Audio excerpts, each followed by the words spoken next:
कपड़े पहनने की बात तो बहुत दूर है, तन बदन को ढकने का भी अधिकार नहीं था, टैक्स लगता था। माँ बहन बेटियों को अंग को छिपाने के लिए भी टैक्स देना पड़ा। सीधा कहा कुम्हार को, अरे ये अंबेडकर तो तुमको चमार चूड़ा बना देगा, अरे आप लोग तो प्रजापति हो। मतलब एक ऊंचा बनो अभियान चलाया गया गांधी और उनके चेलों के द्वारा, और ये कहा गया कि अंबेडकर तो तुमको चमार चूड़ा बना देगा, आप लोग तो प्रजापति हो, प्रजा के मालिक हो। तो उसकी व्याख्या तो कर लो। भगवान शब्द का जब आप लोग संधि विच्छेद करेंगे, एक एक शब्द अलग करेंगे, भय गय वे आका डंडा ने भगवान, तो भय फॉर भूमि, गय फॉर गगन, वय फॉर वायु, आका डंडा अग्नि, न फॉर नीर। तो भगवान शब्द में पांचों तत्व इकट्ठ में हैं, मिले हुए हैं, तो फिर कैसा भगवान?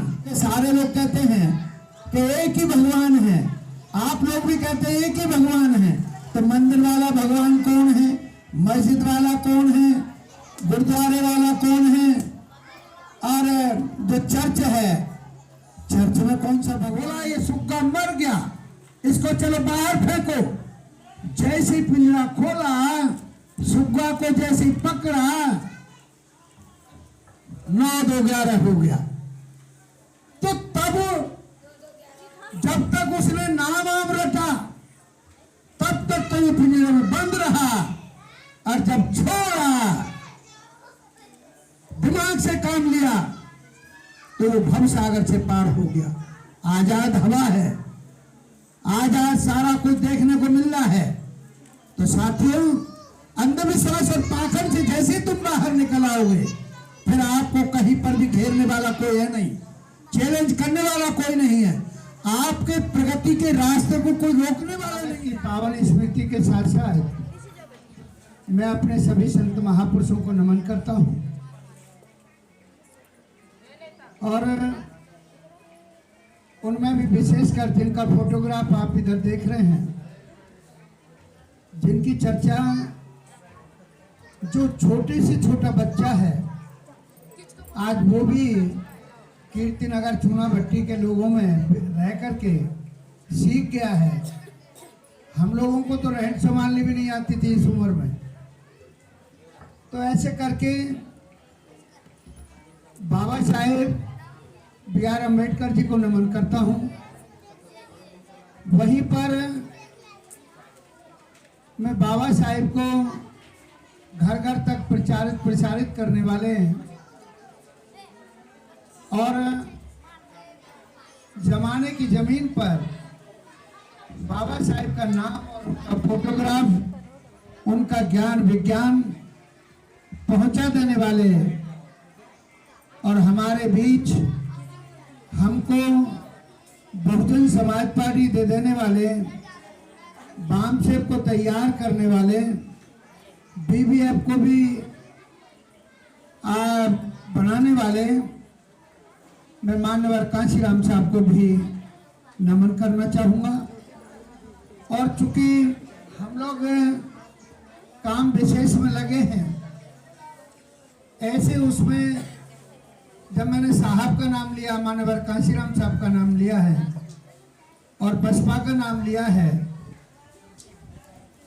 तो मैं आज आप लोगों के विश्वास में अपना विश्वास बढ़ा करके मान्य बहन जी के नेतृत्व में अपना समर्पण प्रस्तुत करता हूं। और जहां तक जन्मदिन का बात है, तो जिस दौरान हम लोग पैदा हुए हैं, आज से 70 साल पहले, 69 पूरे कर लिए तो 70वां जन्मदिन हो गया। लेकिन क्या पता है कि वो सच्चा भी है कि झूठा है। माँ बाप तो अंगूठा टेक रहे हैं, लेकिन तत्कालीन जो व्यवस्थाएं थी, स्कूल में नाम लिखवाने गए होंगे मेरे पिताजी। वैसे तो मेरी जानकारी में पूरा है कि मेरे पिताजी ने कभी मेरा स्कूल देखा नहीं है। जैसे यहाँ कॉलोनी में कुछ पढ़े लिखे लोग हैं, उनको स्कूल में भेज दिया जाता है, बच्चे को भेज दिया जाता है, ठीक उसी प्रकार मेरा भी दाखला मेरे मोहल्ला बस्ती के जाति के लोग जो पढ़े लिखे थे उनके माध्यम से हुआ। और छठी के आगे की तो शिक्षा का मेरे फादर को पता भी नहीं। लेकिन जैसा भी है, आज आप लोग धन्यवाद के पात्र हैं कि कम से कम ऐसा तो मान रहे हैं कि मैं अपने घर जन्मदिन नहीं मनाता हूँ। वो जो अब नई वैरायटी के बालक हैं, चाहे वो मेरी पोती है या मेरा देवता है, वो इधर आए हैं बच्चा लोग, वो लोग इस कल्चर के हैं। नहीं तो तब तो मेरी माँ ने भी यही कहा था, बेटा वो जेठ का महीना था, अब जेठ तो अभी आता नहीं अप्रैल के महीने में, तो इसका मतलब या तो माँ को याद नहीं है कि कब हम पैदा हो गए, या फिर वास्तविकता कुछ और होगी। लेकिन उसमें हम नहीं जाते हैं।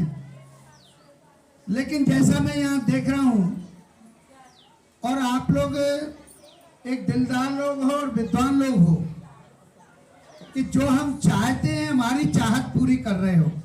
कौन सी चाहत?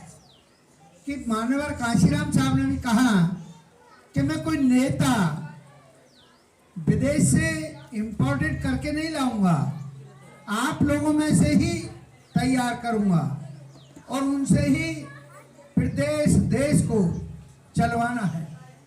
ऐसे उसी काम में हम लगे हैं कि आज आप लोग यहाँ पर इकट्ठे में आते हो, ये सब बहन बेटियां इकट्ठा होती हैं।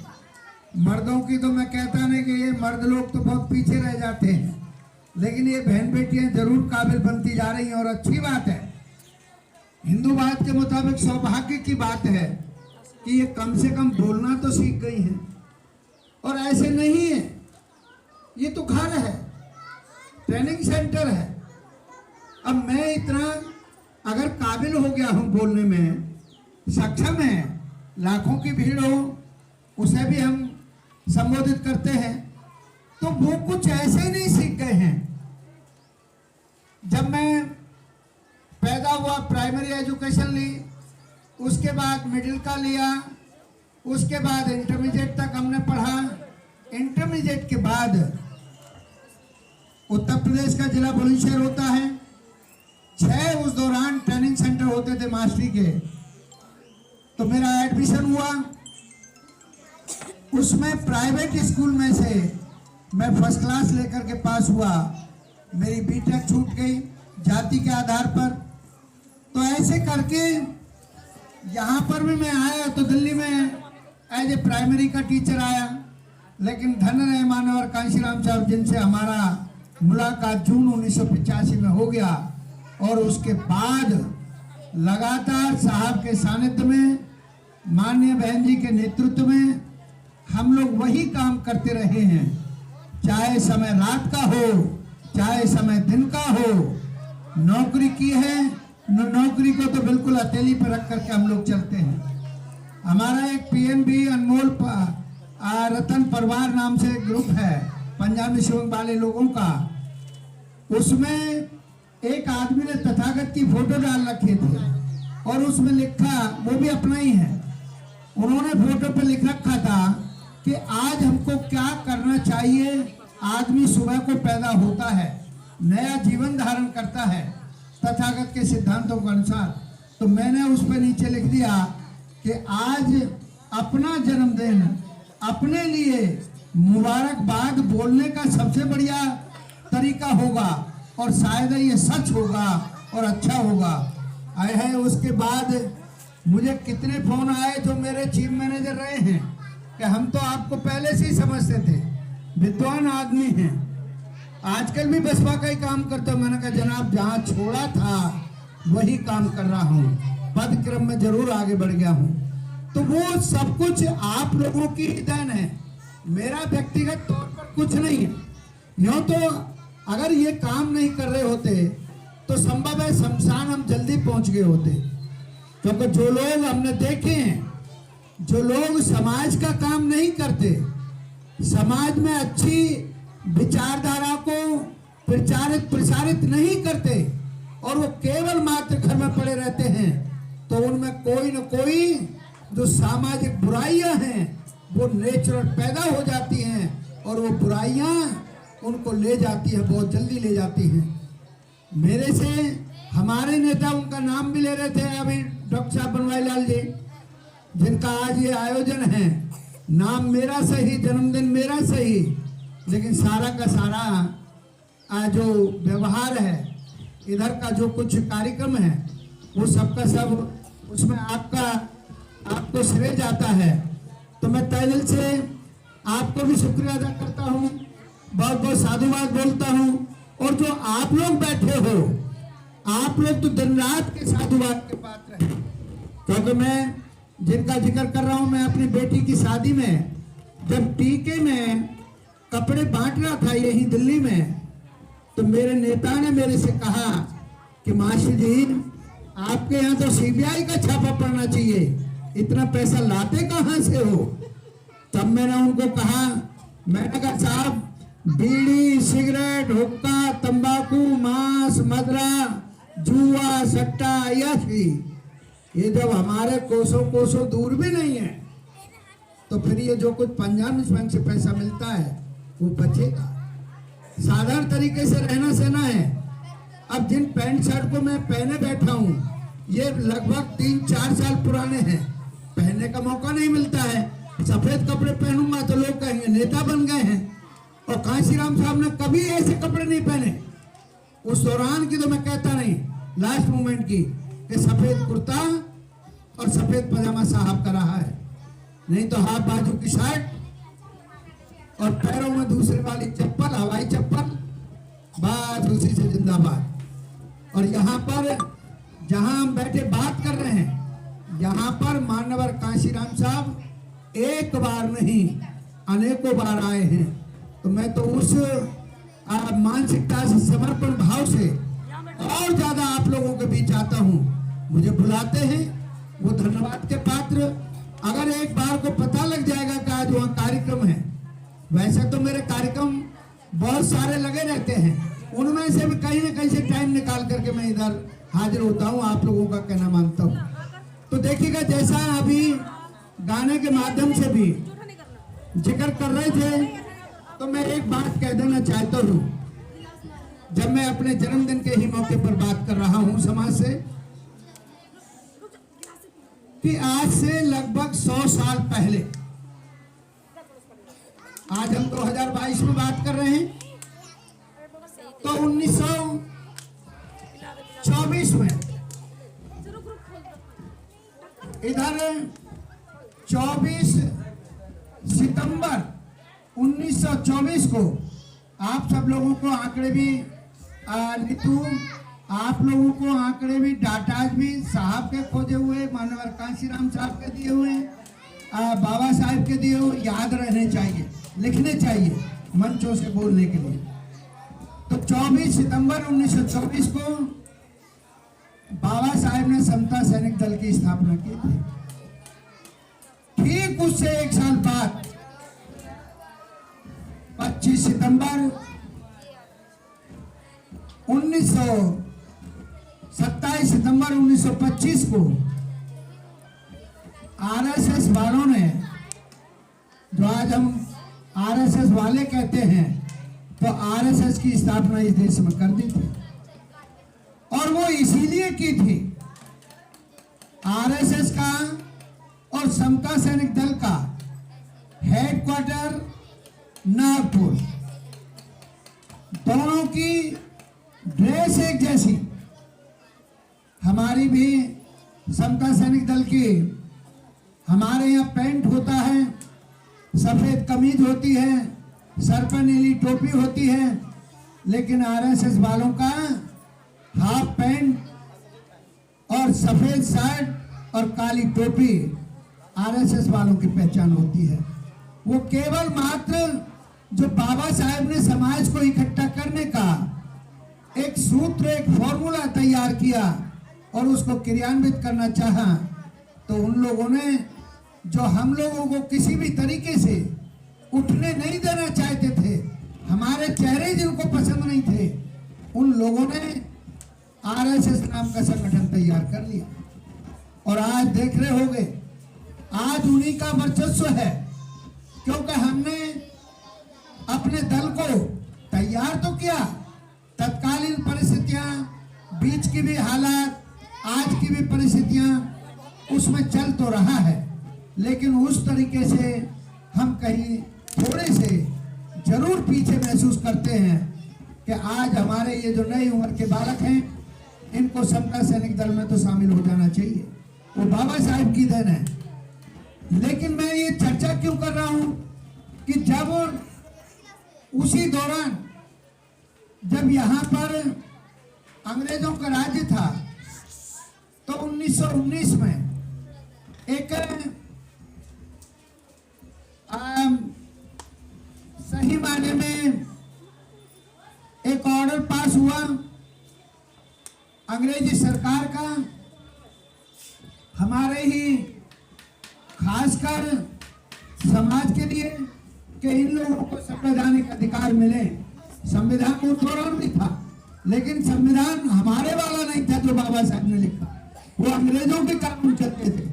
लेकिन जब अंग्रेजों के सामने, ब्रिटिश सरकार के सामने बाबा साहब ने अपने समाज की स्थिति को रखा, और वहां पर बाबा साहब ने कहा कि हमारे लोगों के साथ इसी तरह के रवैया होते हैं। कपड़े पहनने की बात तो बहुत दूर है, तन बदन को ढकने का भी अधिकार नहीं था, टैक्स लगता था। माँ बहन बेटियों को अंग को छिपाने के लिए भी टैक्स देना पड़ता था।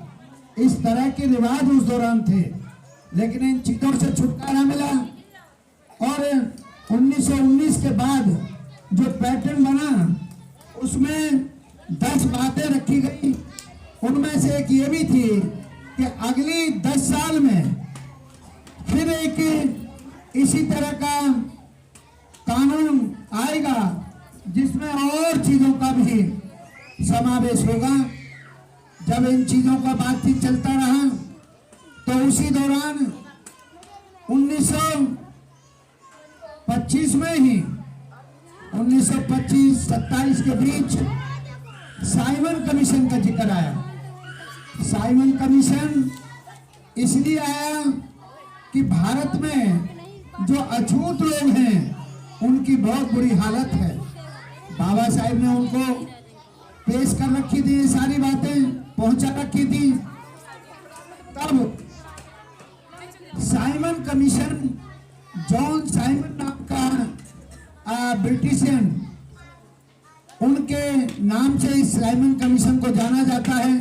नहीं तो एक कमीशन आया था, और कमीशन की जिम्मेदारी ये थी कि वो अछूतों की भी हालत, और तो हालत की बात करेगा ही करेगा, औरों पर तो अपनी रिपोर्ट पेश करेगा ही करेगा, किसके साथ क्या व्यवहार है, कैसे है, कानून क्या है, टैक्स कितना है, ये शिक्षा दीक्षा का इनको अछूतों को अधिकार मिला है कि नहीं मिला है, ये सारी बातों को करने के लिए साइमन कमीशन निगरानी करने के लिए, जांच करने के लिए, इंस्पेक्शन करने के लिए साइमन कमीशन इधर भेजा गया।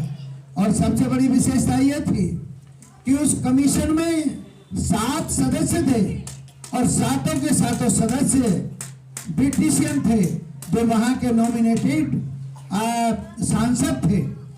उन्होंने यहाँ आकर के उसी दौरान बाबा साहेब मलिन बस्तियों में जाकर के, क्योंकि वहां एक सवाल और पैदा हुआ कि आपका आखिरकार अछूतों का रहनुमा कौन है, अछूतों की बात को ब्रिटिश गवर्नमेंट के बीच रखने वाला आदमी कौन है।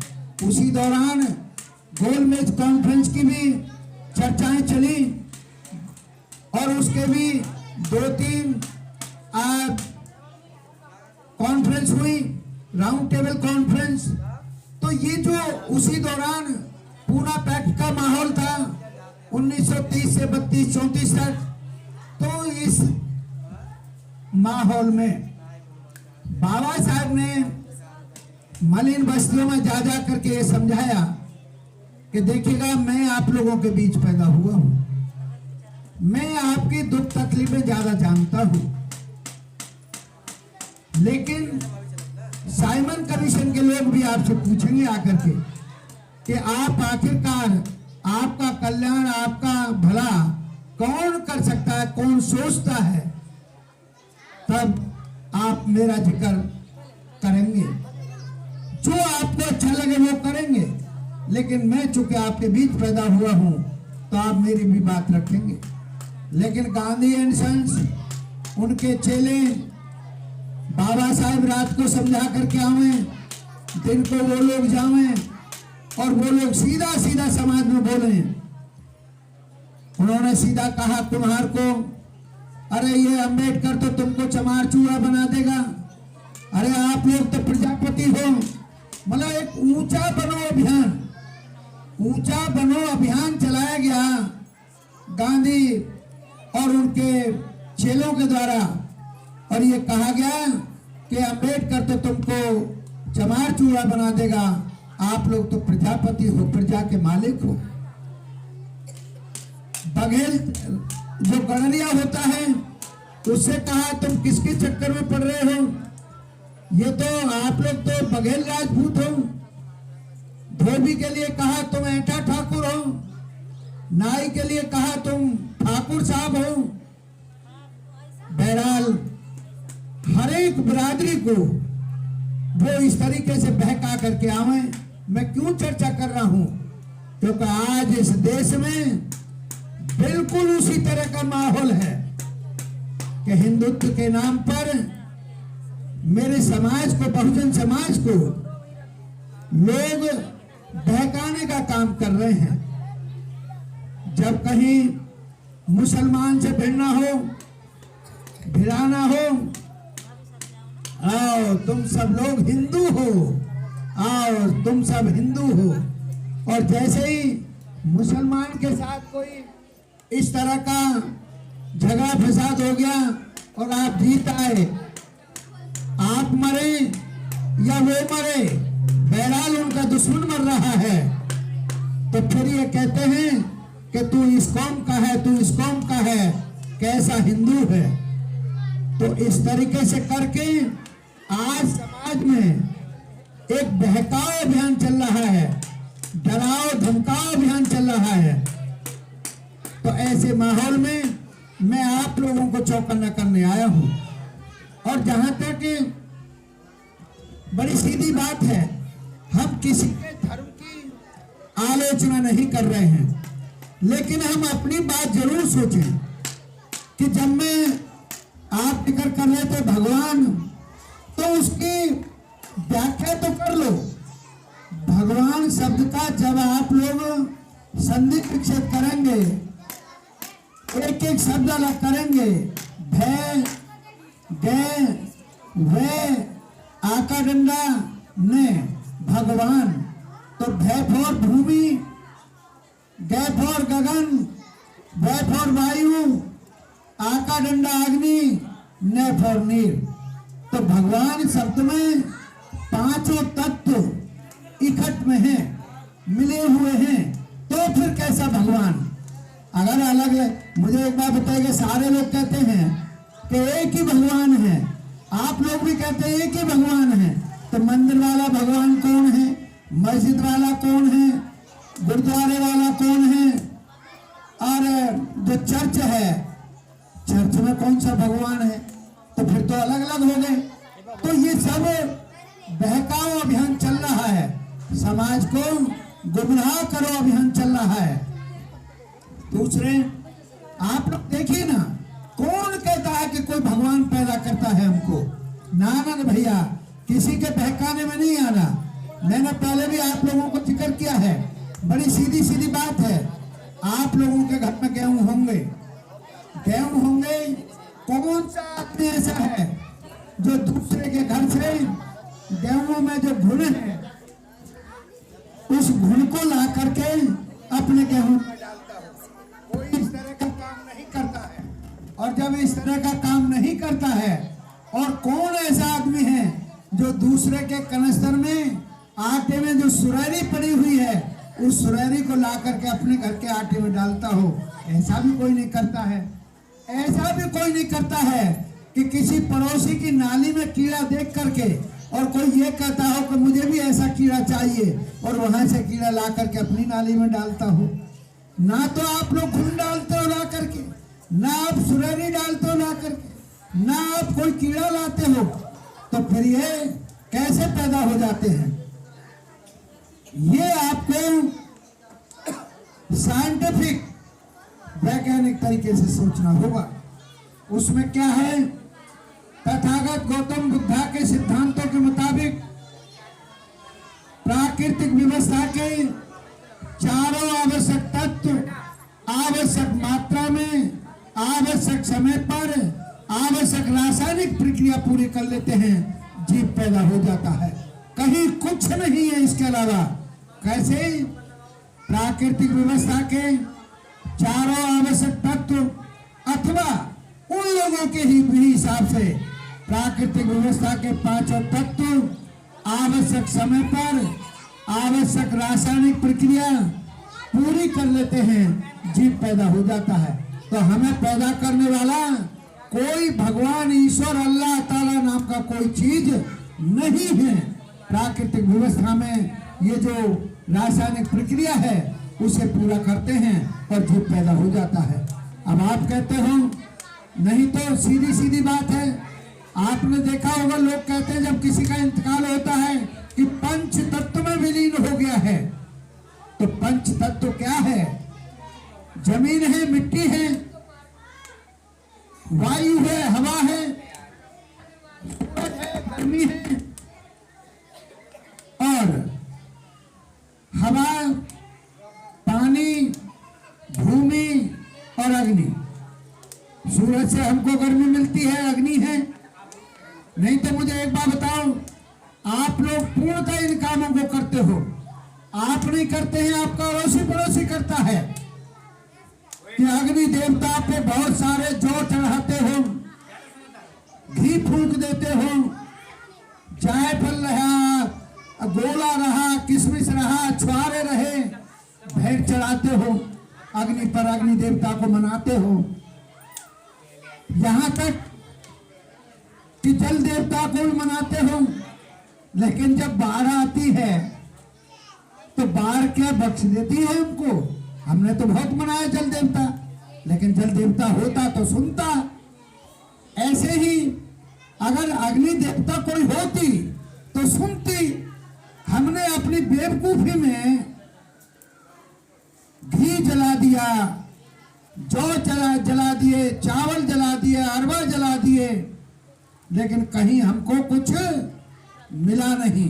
अगर मान लीजिए कहीं मेरे कहीं मकान में कोई आग लग जाती है, आप मनाते रहो अग्नि देवता को, ए देवता ये लो, ये लो, ये लो, इसको बंद करो। देखिए कैसे बंद होती है। जब है ही कुछ नहीं तो कैसा बंद होना? इसलिए अंधविश्वास और पाखंड से बाहर पहले निकलना होगा, तब सही मायने में आप लोग बाबा साहब को समझ पाएंगे। और जब बाबा साहब को समझ पाएंगे तो उनका दिया हुआ वोट का अधिकार समझ पाएंगे। और जब वोट का अधिकार समझ पाएंगे तो मानवर कांशीराम साहब का बताया हुआ वोट की कीमत समझ पाएंगे। नहीं तो देखिएगा, बड़ा एक एग्जाम्पल है कि एक कबीरपंथी साधु ने एक सुग्गा पाल रखा था। सुग्गा तोता को कहते हैं, तो वो मंदिर में रखता था उसको, तोता को, और सुबह सुबह रोजाना बोल राम राम राम राम का नाम रटाता था। तोता भी बोलता था, ठीक है। आश्रम में एक आयोजन हुआ, उस आयोजन में दूसरे भी संत महंत आए। जब संत महंत आए तो उस मंदिर का जो पुजारी था, सबसे बड़ा आश्रम का जो सबसे बड़ा महंत था, उसने एक को बुलाया कि आपकी ड्यूटी ये है, आप वो सुग्गा है उधर पिंजरे में, तोता है पिंजरे में, उसको राम का नाम रटाओगे, मैं इधर और खाने पीने की व्यवस्था करता हूँ। तो महंत भी सोच गया कि बड़ा हल्का सा काम दे दिया मुझे, नहीं तो बड़ा मेहनत करना पड़ता। तो वो सुग्गा को जाता है उसके पास और जब कहता है सुग्गा बोलो राम नाम, सुग्गा बोला तब पागल है, एक वो 10 साल से बूढ़ा हो गया, वो मुझे राम का नाम रटाते रटाते बूढ़ा हो गया कि नहीं नहीं तेरा भला हो जाएगा, तू भवसागर से पार हो जाएगा। सुग्गा बोला मैं 10 साल से इसी पिंजरे में हूं, कहां मैं बाहर हुआ, कहां भवसागर मिला मुझे। तो वो समझ गया, बोला एक बात, अच्छा तू भवसागर से पार होना चाहता है तो फिर एक काम करना, मैं जा रहा हूं, तेरा वो गुरु आएगा, तेरा संत आएगा, वो पैरों में खड़ाऊ पहनता है, जब खटखट की आवाज सुने तो तू उल्टा लेट जाना तो उसमें पिंजरे में, और बोलना नहीं, पैर ऊपर कर लेना, और कितनी आवाज दे तू बोलना नहीं। ठीक है, तोते ने जैसे ही आवाज सुनी खड़ाऊ की, तोता उल्टा लेट गया पिंजरे में, और बतेरी आवाज दी उसने महंत ने, लेकिन तोता बोला नहीं। महंत ने समझ लिया कि तोता मर गया। तोता मर गया तो उसने उसको बुलाया, सफाई कर्मचारी को, बोला ये सुग्गा मर गया, इसको चलो बाहर फेंको। जैसी पिंजरा खोला, सुग्गा को जैसी पकड़ा, 9-2-11 हो गया। तो तब जब तक उसने नाम आम रटा तब तक तो ये पिंजरे में बंद रहा, और जब छोड़ा, दिमाग से काम लिया, तो वो भवसागर से पार हो गया। आजाद हवा है, आजाद सारा कुछ देखने को मिल रहा है। तो साथियों, अंधविश्वास और पाखंड से जैसे तुम बाहर निकल आओगे, फिर आपको कहीं पर भी घेरने वाला कोई है नहीं, चैलेंज करने वाला कोई नहीं है, आपके प्रगति के रास्ते को कोई रोकने वाला नहीं है। इसलिए आज ऐसे मौके पर, जब मैं आपको अपने जन्मदिन के मौके पर भी चर्चा कर रहा हूं, तो जो हमारे संत महापुरुष हैं, गुरु रविदास हैं, संतों के संत, संत शिरोमणि गुरु रविदास जी, सदगुरु कबीर हैं, ज्योतिबा फूले हैं, नारायण गुरु हैं, संत गाडगे हैं, और एक नाम आप लोग संभव कहीं कहीं छोड़ दिया है, पेरियारी भी रामानंद स्वामी नायकर हैं, छत्रपति साहू जी महाराज हैं, इस तरह करके बाबा साहेब हैं, और बाबा साहेब के भी मॉडर्न अम्बेडकर रहे, मानवर काशीराम साहब रहे, उनके ख्यालातों से आप लोग वाकिफ हैं। मैं तो वही याद दिलवा रहा हूं कि हमारे संत महापुरुषों ने क्या क्या किया है, तब आज इतना ये कुछ अच्छा अच्छा हमको लग रहा है। बाबा साहेब के समय की बात अगर आप जान लोगे, पढ़ो उनको, छोटी किताब पढ़ो, कहीं से भी मिलती है, 10-20 रुपए, 50-40 रुपए की है, किताब खरीदो, पढ़ो, आपको हर चीज पर आज ये किताबें मिल जाती हैं। तो जब आप पढ़ोगे, आपका ज्ञान विज्ञान अध्ययन बढ़ेगा, और जब वो अध्ययन बढ़ेगा तो हमारी तरह आप लोगों को समझाने का काम कर सकेंगे। तो ऐसे मौके पर जब मैं आप लोगों से खासकर अपने जन्मदिन पर मैं बात कर रहा हूं, तो मैं आप सब लोगों का शुक्रिया अदा करना चाहूँगा, जो इस कार्यक्रम को बखूबी चला रहे थे। संजय नीरज जी हैं, और इधर वीडियोग्राफी कर रहे हैं ये सुमन बौद्ध पति हैं, और मेरे साथ मान्यवर डॉक्टर बनवारी लाल जी बैठे हैं, नीतू बौद्ध हैं, और दोनों ही बौद्ध थी, दोनों ही नीतू थी, एक को आवश्यक काम से, वो भी काम जरूरी है, मुझे भी मुबारकबाद दे गई, और वो किन्हीं का ऑपरेशन हुआ रिश्तेदार का, तो उधर भी गए हैं, और इधर नीलम निगम जी भी हैं, सोनिया जी भी हैं, और तो और ये मेरे सारे ही तो, अरे भाई मेरी बड़ी बेटी की जो उम्र है 46 साल है, तो मेरे लिए तो आप लोग सबके सब बच्चे से ही लग रहे हो। 2-1 मेरे से उम्र में 2-1 साल बड़े हो सकते हैं, नहीं तो बराबर के हो सकते हैं। और मैं यहाँ एक जिक्र और करके जा रहा हूँ, उस दिन इधर एक साथी आए थे, भास्कर जी, मैंने कल भास्कर जी को बात किया था इधर जखीरा पर, मैंने कहा कि क्या आपके यहाँ पर भी बैठने की जगह है? जैसे हमारे कीर्तिनगर चूना भट्टी के साथी हैं, उन लोगों ने बड़े संघर्ष के साथ 100 गज जमीन जो ये बना रखी है बैठ उठ की, और जब मिशन मूवमेंट की बात होती है वो 4 दीवारी के अंदर ही होती हैं, उनका रिजल्ट अच्छा आता है।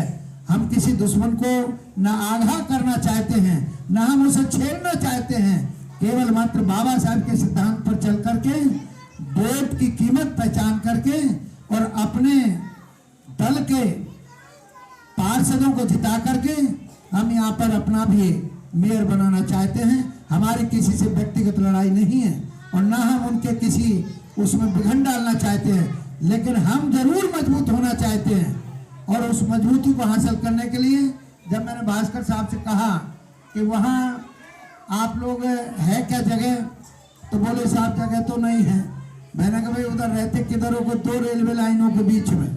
मैंने कहा आप बढ़िया जिंदे तो हो, नहीं तो 2 लाइनों के बीच में आदमी जिंदा बसता ही नहीं, लेकिन धन्यवाद के पात्र हो। तो अभी तो हमको कुछ कुछ बातें भी नहीं जानते हैं, करनी भी नहीं आती है। तो इसलिए साथियों, मैं इन बातों को कह करके और आप लोगों का एक बार पुनः दिल की गहराइयों से आपका आभार व्यक्त करना चाहता हूं। इधर डॉक्टर बनवारी लाल जी का भी मैं आभार व्यक्त करना चाहता हूं कि आप लोग इस मौके पर आए। साहब आए, आपका स्वागत है। आ जाओ साहब, आ जाओ। तो मैं अपने शब्दों को विराम देना पसंद करूंगा और आने वाले साथियों का स्वागत करता हूं। और एक बार जो मैंने शुरू में कहा, अपने जन्मदिन की अपने लिए मुबारकबाद भी देना पसंद करूंगा, ताकि उसी आवाज में आपकी आवाज मिले और काम करने के लिए और जिंदगी मिल जाए। पता तो इसी उम्र में आकर के चलता है कि जब हम देखते हैं कि बहुत सारे काम छूट रहे हैं, कोई मानता नहीं है, तो वहां झुंझलाहट होती है। लेकिन कोई बात नहीं, जितना भी टाइम मिलेगा और जब तक भी सांस में सांस रहेगी, मैं आपसे कह देता हूं, बैठे बहन आप बैठे, कि मौत भी हमारी ऐसे नहीं होगी। मौत भी भैया 2 प्रकार की होती है। आप रिकॉर्ड करें, अच्छी बात है। मौत 2 तरह की होती है धर्म के हिसाब से। एक का पहले ये दिमाग ब्रेन डेड होता है, नाड़ी चलती रहती है। एक का इधर से नाड़ी काम करना बंद करती है, ब्रेन पूरा काम करता है। दोनों आदमी जब उनको कुछ कुछ एहसास होता है तो वो लोग वो मंगा लेते हैं, बुला लेते हैं कि नाते रिश्तेदारों को बुला लो भैया, अब अच्छा नहीं लग रहा है। तो जैसे ही वो बुलाते हैं तो सारे नाते रिश्तेदार जैसे आप लोग बैठे हो ऐसे ही इकट्ठा कर लेते हैं। और जिसका ब्रेन डेड हुआ है पहले, वो आदमी अपनी जिंदगी के तजुर्बे को ऐसे ऐसे करके समझाता है, लेकिन कह नहीं पाता है, क्योंकि ब्रेन आउट ऑफ कंट्रोल हो गया है। और बालक ये कह रहे होते हैं कि बाबा की नाड़ी तो चल रही है, लेकिन बाबा बात नहीं कर पा रहे हैं। तब एक मौत इस तरह की है। एक मौत ये है कि वो भी नाते रिश्तेदारों को बुला लेता है, इधर से नाड़ी बंद होती जाएगी, लास्ट तक ब्रेन काम करेगा। तो हमारा लास्ट तक दिमाग, खोपड़ी, ब्रेन काम करेगा और अपने समाज को, अपने नाते यारे प्यारे रिश्तेदारों को, बाल बच्चों को पूर्णतः जिंदगी का तजुर्बा और अपने संत महापुरुषों का तजुर्बा भरपूर मात्रा में बता करके जाएंगे। वैसे तो जाने का कोई तिथि नहीं, लेकिन वादा इरादा कर रहे हैं कि भाई जाना, यही तो सत्य है। इसलिए आइएगा, इस मौके पर मैं आप लोगों को तहे दिल से मुबारकबाद देता हूं और मान्यवर जी का आभार व्यक्त करता हूं कि आप लोगों ने मुझे कम से कम अपने जन्मदिन की याददाश्त दिलवा दी। बहुत बहुत धन्यवाद। जय भीम, जय भारत, नमो बुद्ध।